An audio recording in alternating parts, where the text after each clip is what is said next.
A note on Hot Shots, Part 2.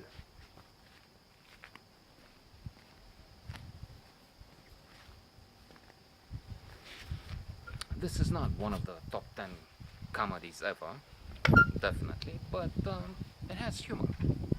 You have it in the title, Hot Shots Part 2. It's not 2, it's Part 2. Charlie Sheen, the star of the show, is such a gifted actor. Platoon, Hot Shots Part 1, uh, and of course Two and a Half Men, which I must say I enjoyed very much while he was around with new Kushner. It's a lost case for this viewer. I mean, ex-viewer. I don't watch anymore.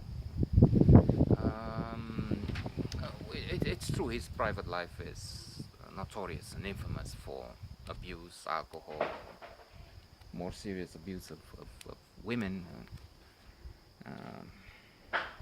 crazy attitude that ended up by having him sent off from Two and a Half Men. And I've seen, in fact, a list recently, and a short film on actors that are difficult to deal with. And come to think of it, Charlie Sheen was not on that, probably because he may be amiable on the set, not difficult to work with for entourage. For actors and actresses. But on the other hand, I don't know. Maybe he was not difficult because he's impossible to work with, as it looks like now. I mean, as I said, they fired him. Even if the show was a success up to that point. And to my surprise, I found Edward Norton, one of my favorite actors, who is supposedly asking for strange things. I don't know. In fact, speaking of this,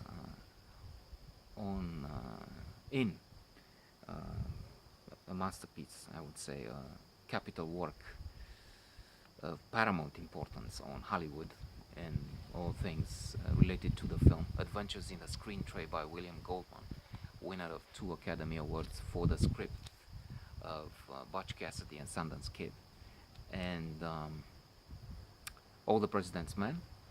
He writes about some of the people we know, celebrated actors who have been, and a few directors who have been obnoxious on the set of some films or off the set. I'm talking about Dustin Hoffman, who had a scene in Marathon Man wherein he was supposed to take a flashlight from a cupboard near the bed at night, and he wouldn't do that, keeping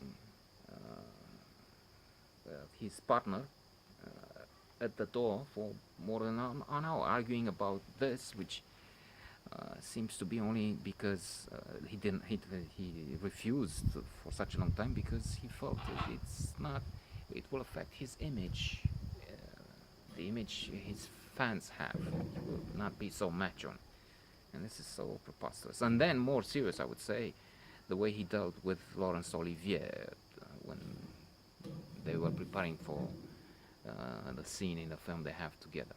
Laurence Olivier, who is a superb actor and described as a marvelous man, by the way, so he can be one of the leading lights, one of the gods of cinema, and a superb human being. Al Pacino was obnoxious on another set. There's an example where we don't have the name, or maybe a few. And then, to end with, Robert Redford, the one who has such an image. Now, it's true, Goldman says he changed after his early chapters in his career. Now, the creator of Sundance, the Sundance Festival, Film Festival, and one of, again, the leading lights, the luminaries of cinema. But after Butch Cassidy and Sundance Kid, even if he was initiating a project, made Goldman work on it, he calls and says, "No, I don't," because after the film was launched, same thing. My image, and he does it again on the preparation for All the President's Men. To have a few words about Hot Shots, um, it's a satire on this world of the cinema, which maybe the introduction emphasized, underlined, that is preposterous at many moments, and this is what this film does. Rambo shooting everybody, all the enemies, and escaping, and this is brilliantly in many scenes shown here. There's like in the video games, some of the films we see are indeed like video games, and this is more, in a way, more worthwhile. Hot Shots 1 or 2, because if you're supposed to have this body count shown on a corner of the screen at one point, 15, 57, 59, 100,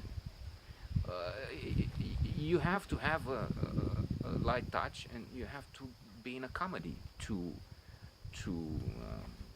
you can't be serious about all this. I mean, the hero is jumping from planes. I hear in Fast and Furious a submarine is chasing a car, or I don't know what. I mean, it's preposterous. It's true, they have to keep coming with something new. A car chase. We've had that from Lieutenant Bullet, and even before that. So, and to end with, there's a scene wherein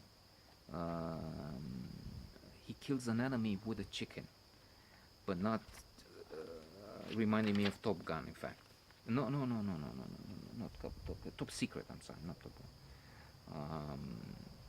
He takes a chicken from somewhere, puts it in the bow, and instead of shooting an arrow, he shoots a chicken that goes into the enemy with a beak, kills it.